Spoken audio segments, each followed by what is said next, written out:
Lah, ingat kau apa benda tadi? Ingat ular ke apa kan? Tetapi korang tengok ni, lawa gila. Laminated Boroku, busur jenis kayu, busur jenis performance, lawa teruk guys. Korang tengok lapisan-lapisan kayu yang digunakan. Digunakan kayu bambu, kayu maple dan juga lapisan fiberglass warna hitam ni untuk mengukuhkan struktur busur ini. Kalau korang tengok, ini adalah bentuk traditional recurve. Tarikan dia boleh sehingga 30 inch. Panjang dia 137 cm.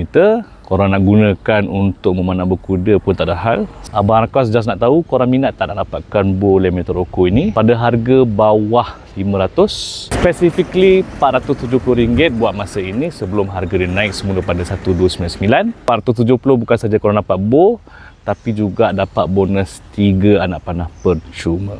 Sebelum harga dia naik 1299 daripada 470, Abang Arcos rasa kalau korang betul-betul berminat, boleh DM Abang Arcos untuk buat pre-order.